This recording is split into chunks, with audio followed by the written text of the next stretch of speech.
Hello and a very warm welcome to the Sound of Economics Bruegel's podcast. My name is Gunther Molfen. I'm the director of Bruegel, and I'm joined today by Mark Leonard, who is the director of the European Council on Foreign Relations, based a bit everywhere in Europe, with decentralized structure. And he just wrote a book, in fact, called The Age of Unpeace: How Connectivity Causes Conflict. Mark, when I hear that title, it sounds very much contrary to everything that I was taught when I was a young student. We were always taught connectivity helps to bring people together and is actually going to be good for peace. Now you seem to say the opposite. So what's your book all about?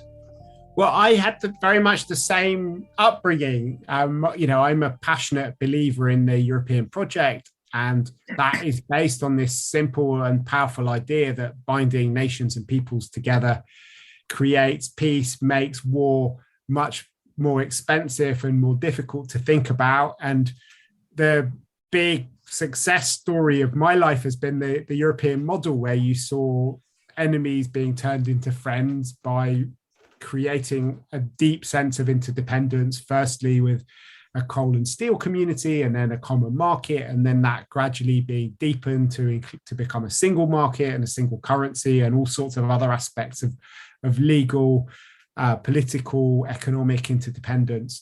The hope, I think, after the end of the Cold War is that we could spread that model to the world, open borders, promote trade, travel, and the internet could provide almost a sort of new demos for a global political community that was built on the economic structure which globalization would create. But then in 2016, with Brexit and with Trump, what we discovered is that many citizens were deeply unhappy with the world that we were creating. And though there were lots of winners and lots of people, entire countries and continents that became a lot richer, many people thought that they were losers and were rebelling against it.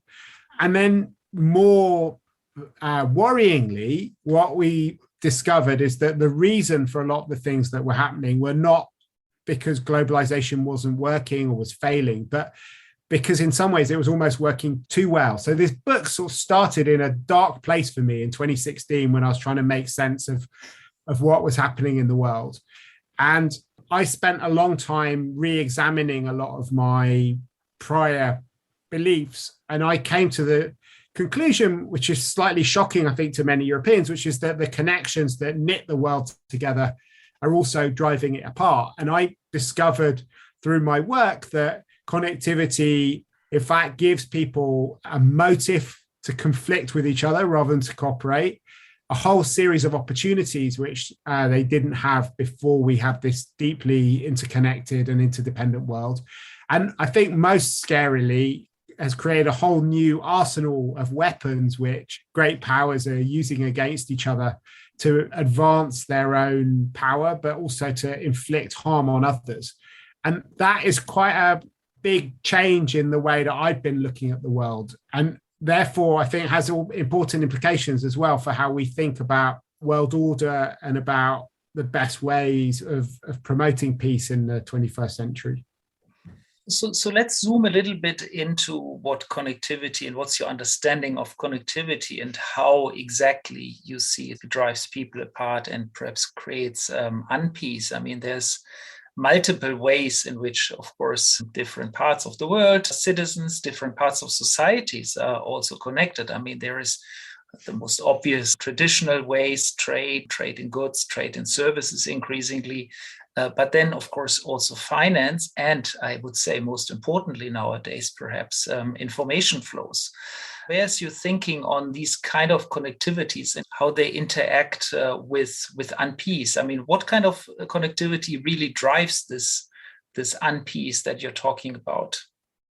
So I have a very wide definition of connectivity, which essentially is about the globalization, as you say, of goods and services, the movement of people, the flow of ideas, of technology. And what I have come to understand is that it has brought out a lot of competitive instincts, both at the from the individual level through to our national politics, right up to the sort of planetary scale. And it's working in ways that are slightly different from what we expected when this period of hyperconnectivity began at the end of the Cold War. In 1989, you not only have the Berlin Wall falling down, which creates the opportunity for billions of people to be brought into sort of global economy who were excluded from it before, but also that happens at exactly the time of the information revolution and the internet being founded, and all sorts of new, much deeper, more densely networked world can emerge because of technological channels as well. What we found is that it does all of the good things that we hoped. It's created an enormous amount of wealth and convenience and has spread our empathetic horizons so we know what's going on right across the planet. But at the same time, within our societies, it's led to a huge amount of polarization. We know in all networks that people tend to seek out other people who are like them. And there has been a sort of self-segregation of our societies into like-minded groups who increasingly don't just share particular interests, but they share media and information. So it's not just that they have different views from each other. Living in our filter bubbles, we also have different facts and a different reality. And that fragmentation has had a profound impact on our politics, which is increasingly driven by identity and how people identify with themselves. And there are less and less links between these different groups as we go from having mass communications to much more customized, digitally driven communications. And those different groups also, and the people within them, are comparing themselves to each other in totally different ways. And I think that is driving an epidemic of envy. When we were young, Guntram, I think like me, you probably compared yourself maybe to your neighbors or to your parents or your grandparents. But the reality now is that we live in this sort of age of hyper comparison where everyone on the planet compares themselves not just to their neighbors and their parents, their grandparents, but the most privileged people in the world. And sometimes it's not even real identities that they're comparing themselves with. It's sometimes fictionalized accounts of how great other people's lives are.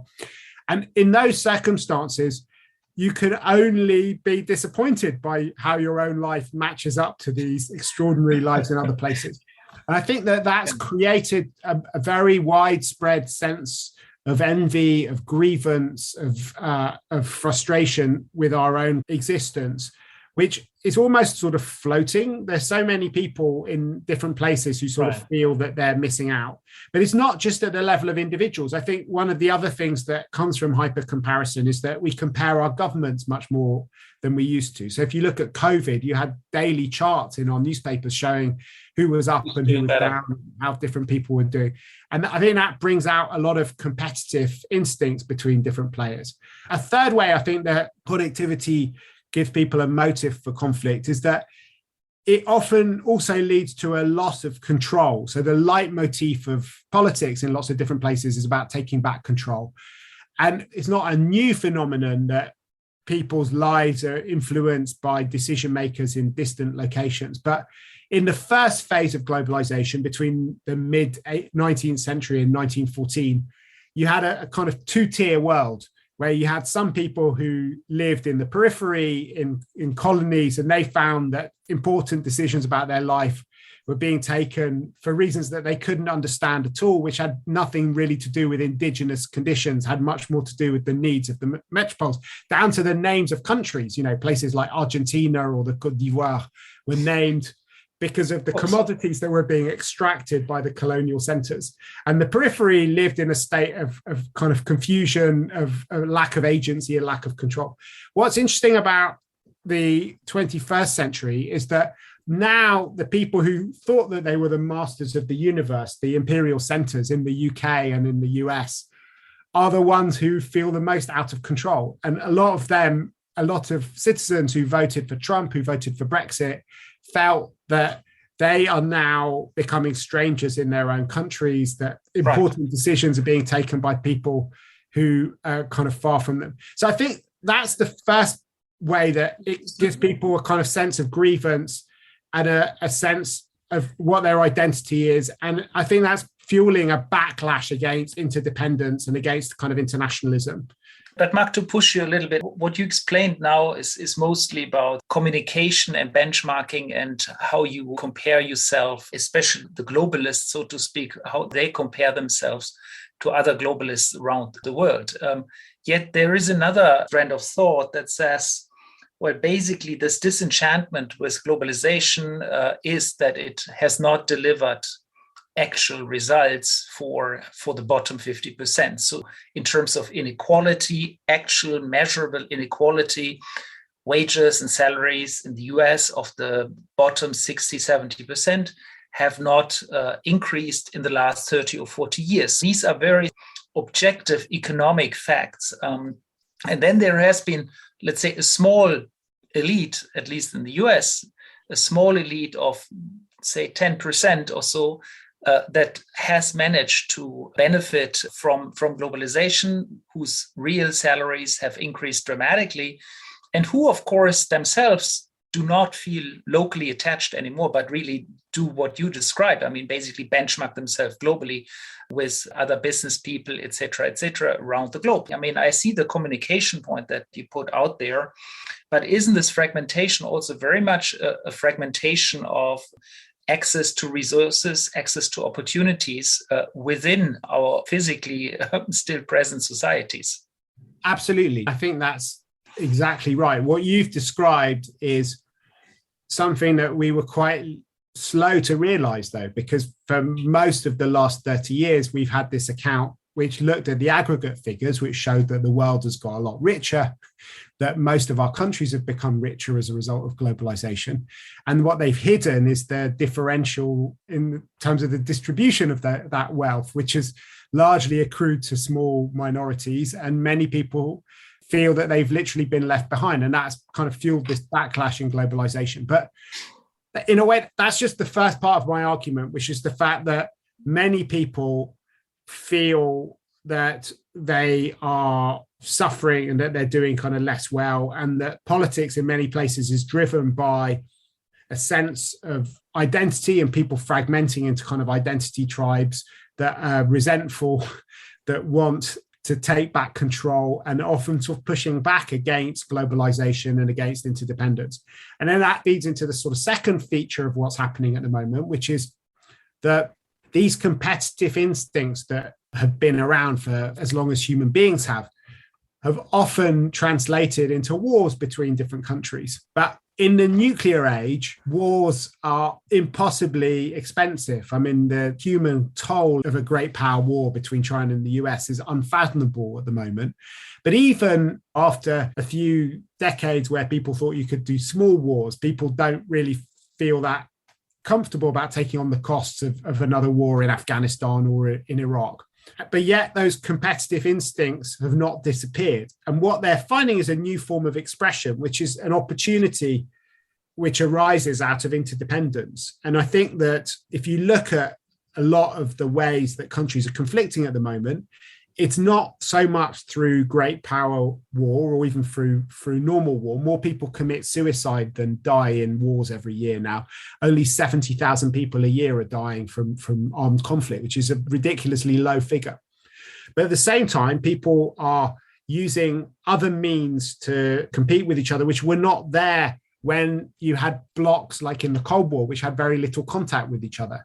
And essentially what you're seeing is countries manipulating the ties that bind them together. The metaphor I use is a loveless marriage where the couple can't stand each other's company, but can't get divorced. What happens when the marriage goes wrong is the things which brought them together in the good times that become the tools that they use to hurt each other in the bad times. So in the marriage, it's about who gets custody of the pet dog, the holiday home, the kids. But in geopolitics, it's all of the forces that were meant to bind us together are now being kind of instrumentalized as ways of pushing back against each other. So you mentioned a lot of them at the beginning. It's about trade, which used to be about creating a division of labor and cheaper and more effective ways of producing products. Now, trade is as much about sanctions and tariffs as it is about bringing people together.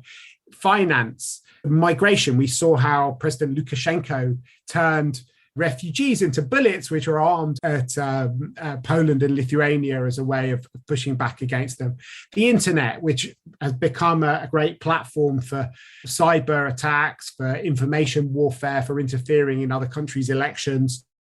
All of these different great forces, infrastructure, if you think about the debates around 5G, all these things which are meant to be bringing us together have now become tools which people are using to hurt each other. And that is the sort of third argument which I wanted to make, that you have this kind of new arsenal of weapons which emerges for all of these different things. And it means that we're in a world now where you don't have war in a conventional sense, but it's hardly a golden age of peace either, because there's a lot of violence, and there might only be 70,000 people being killed in armed conflicts every year, but there are hundreds of millions of people who are being hurt by sanctions, by cyber warfare, by weaponized migration, by all of these different things which are depriving people of their livelihoods, of their homes, and actually creating total chaos. And I argue that we need to therefore think differently about our security. And in the cyber realm, they've come up with this new word to describe the liminal condition that we have, which is somehow suspended between war and peace, which is called unpeace. And I think that it's not just a cyber issue now. It's about migration, it's about trade, it's about all these other issues. That's why I kind of call the book The Age of Unpeace. Fascinating. Now turning to the solutions, I guess. Let me start with a provocative question. Is China doing the right thing by basically cutting ties on the communication side, segregating the internet, controlling their own information space relative to the one of the rest of the world, but also increasingly on the trade side? China has the strategy of a dual circulation strategy, in which it wants to sort of increasingly rely on its own domestic market so as to be less vulnerable to external relations. I mean, is that a way of reducing unpeace and increasing peace, or is your gut instinct still the opposite? So when I first started writing the book, I kind of thought that the big divide of the 21st century was between open and closed worlds, and that the solution would lie in building a great new architecture for an open world and how to keep the world open. And when I started working on this, I realized that though I was right, I think I'm right, that a lot of the things which have made my life far more peaceful, more happy, more full of opportunity than my parents and my grandparents come from openness and from globalization and interdependence. There is a dark side to all of those phenomena, which many people are feeling in different places, and which we've been blind to for a very long period of time. And that dark side is part and parcel of the same forces that give us the good things. And that actually it's impossible to design a model of globalization that gives you just the good features of connectivity without the bad ones. And if that's right, then the big challenge has to be about how do you manage interdependence to make it safer and less risky and less scary for different people. And that paradoxically, I think, does mean that you have to take some measures which might feel counterintuitive for people who are naturally internationalists. Because the place I don't want to go is where Trump and other people are trying to take us, which is a world of walls where we close down all of the things which have driven our society forward.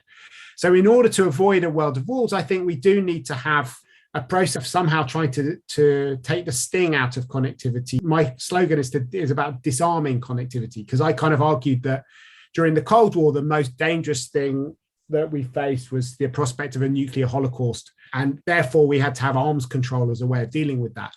For our own society, it's much more difficult because everything can be a weapon. So you don't just have a few nuclear warheads that you can track down and put under surveillance. If everything can become a weapon, and most of these weapons are used in a way that's completely unregulated, that fall under the threshold of formal war, then so how do you start bringing them into a place where they're less dangerous? And I can argue in a way that's more of a job for therapists than it is for architects, because it's essentially about accepting who we are, working out how we can live with ourselves, and trying to detoxify it. So I kind of have this 5-step therapy for our connected world. The first step is realizing there's a problem and kind of analyzing it. And you were doing that very successfully before. If you kind of realize that these aren't win-win things, that there are losers, you can then start thinking about what policy measures you can take in order to help the losers, to make it less risky so they don't want to build walls. The second step is very much about trying to build healthy barriers between different players. And I think that there are a lot of unhealthy things about what the Chinese are doing, what the Americans are doing with their protectionism. But it's not a coincidence that you have these 3 parallel debates about dual circulation in China, about building back better and foreign policy for the middle class in America, and about European strategic autonomy and sovereignty in our part of the world.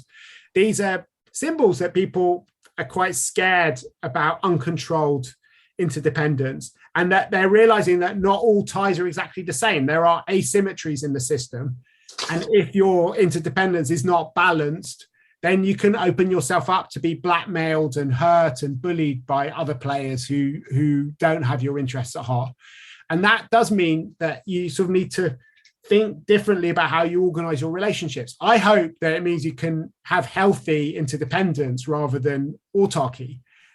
For me, one very interesting example of that is the relationship with Russia around gas, where if you go back 15, 20 years, there are a lot of people who are worried about how the Russians were using gas as a weapon. And they said, we need to be independent of Russian gas and we need a gas NATO.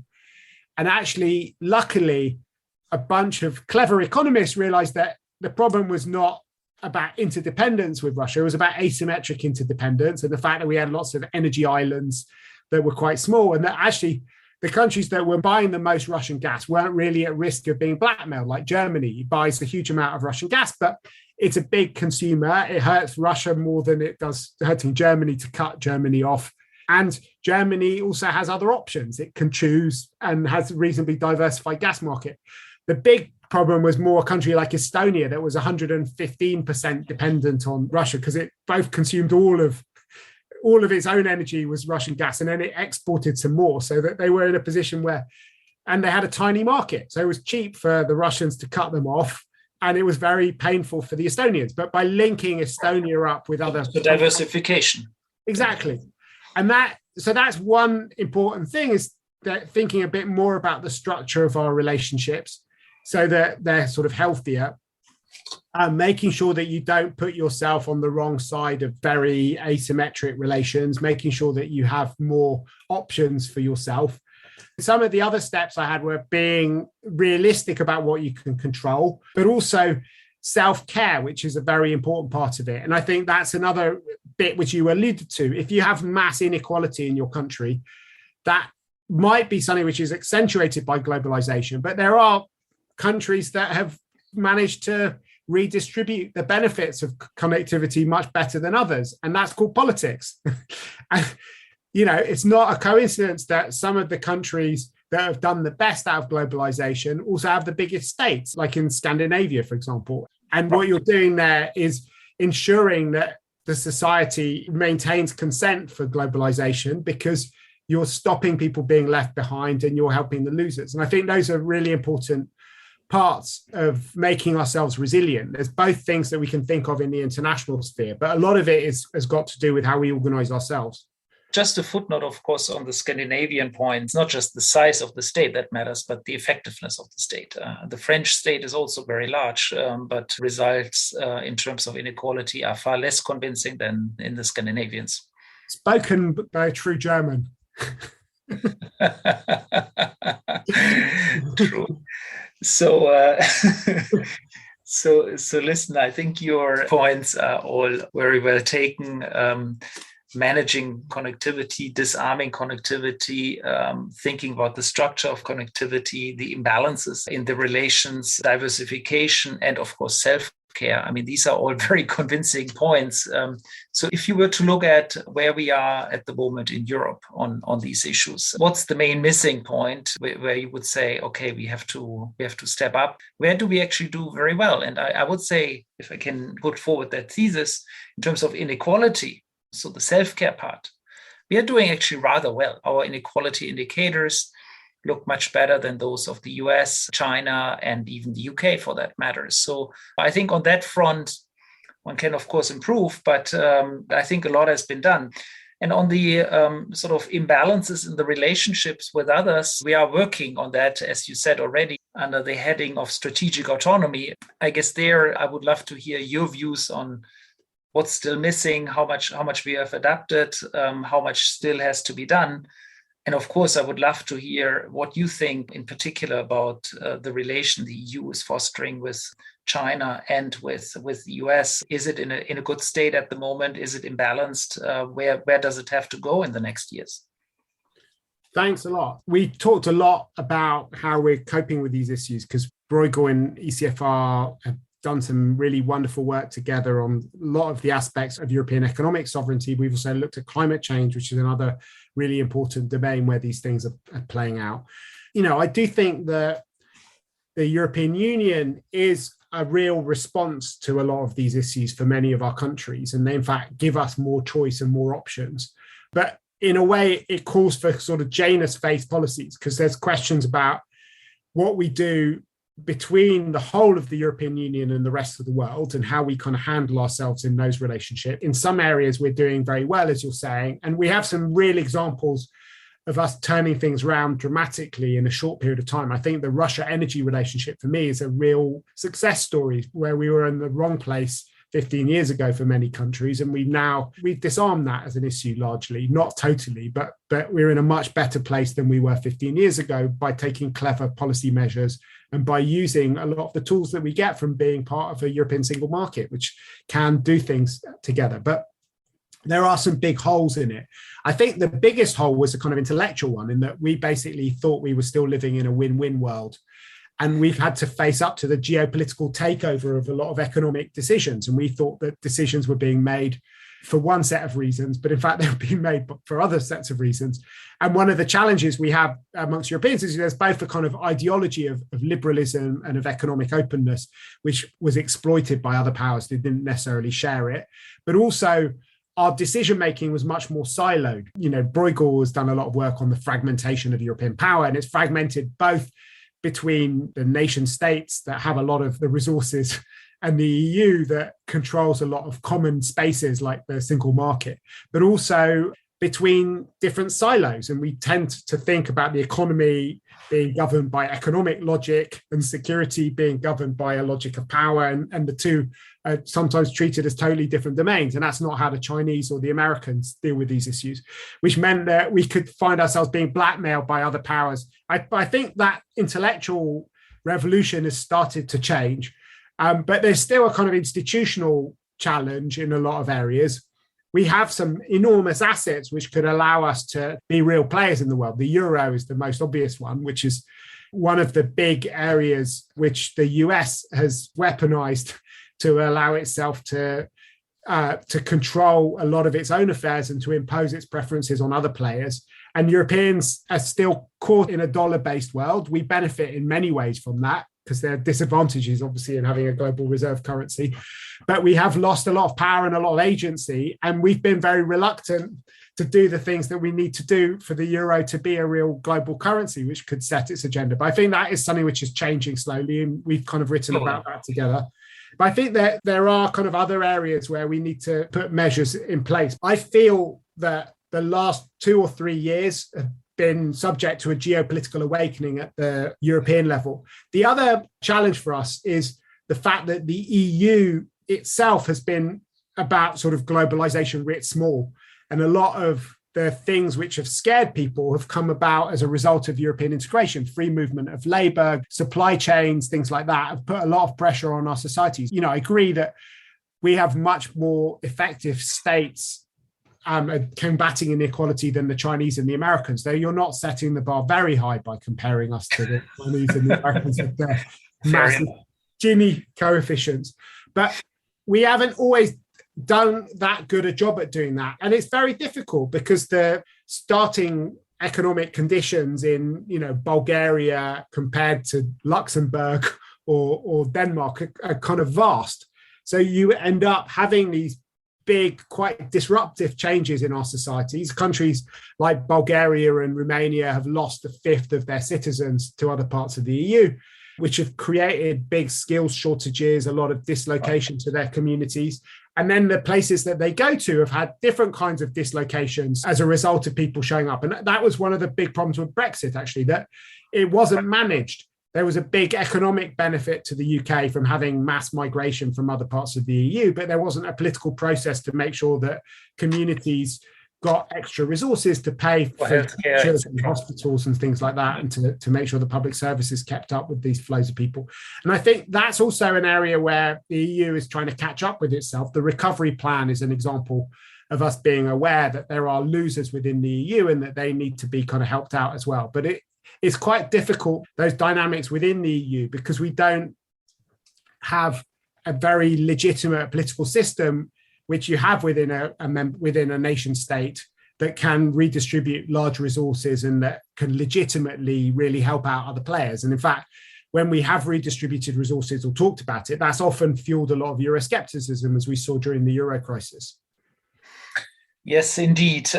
Perhaps my last point, and we have to come to an end of our conversation, is really to push you a bit more on the issue of fragmentation of power in Europe, which you described some attempts to centralize decision-making power in the European institutions. But of course, ultimately, the real power still remains at the national level, while, of course, to be effective internationally, I guess one needs to have much more the centralization of power and instrument in one place. Now, at the same time, as you described, the European Union itself has been perceived from many member states, from the citizens in many member states, as a project of globalization, which increases interconnectivity and leads to dislocations within our societies. So what's your vision really on where the EU should go from here? I mean, and you mentioned already the recovery fund.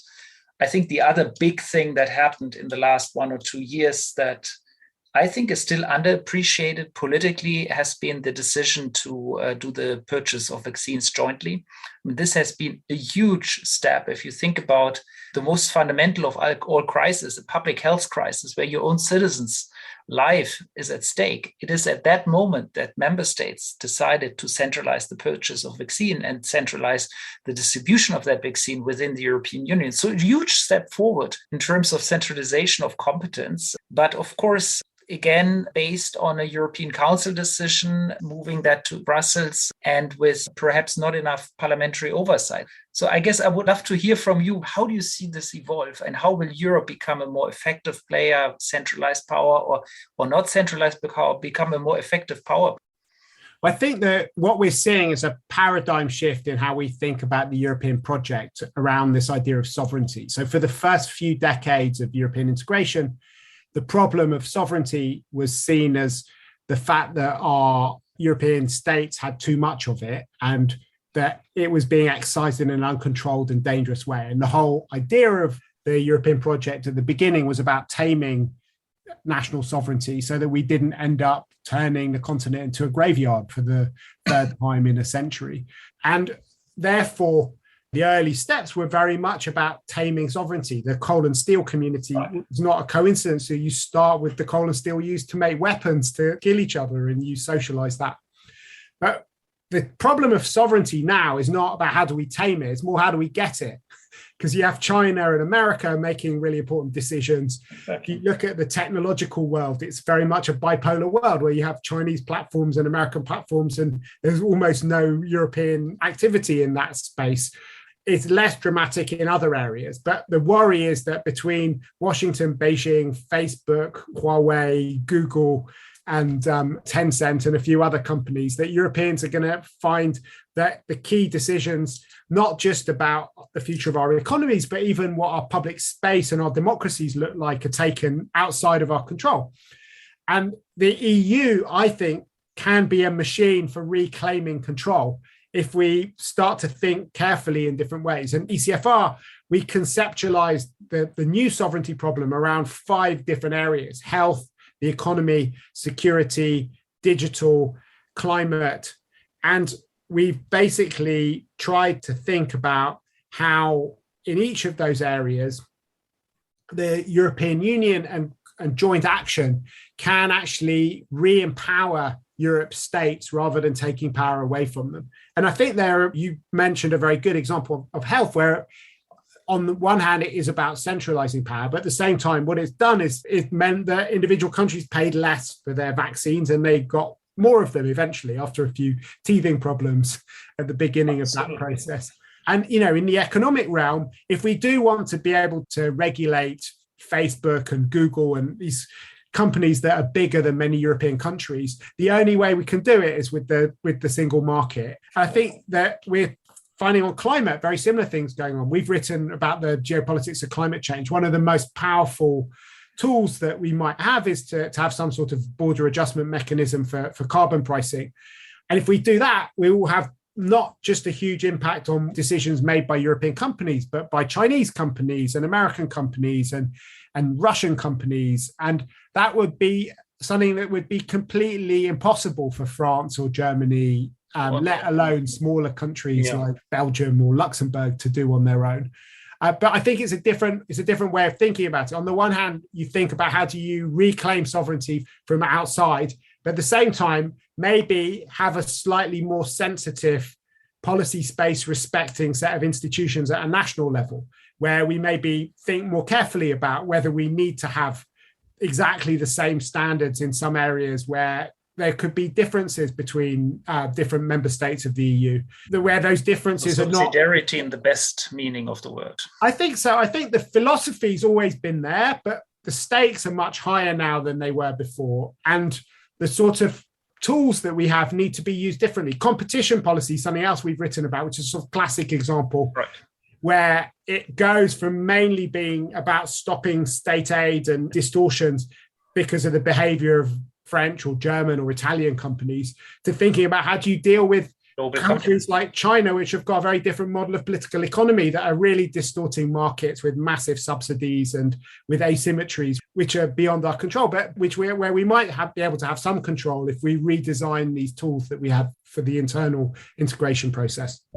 Mark, it would have been wonderful to continue for another hour, but I'm afraid that's all the time we have today. Thank you so much for joining us on our podcast, Mark Lennart, Director of ECFR. And if you have enjoyed listening to our podcast, please join us, share it on your social media feed, and join us on our website for more publications on these and many other topics. Thanks so much for listening, and thank you, Mark, again for joining us today. Bye-bye. Bye. Thank you.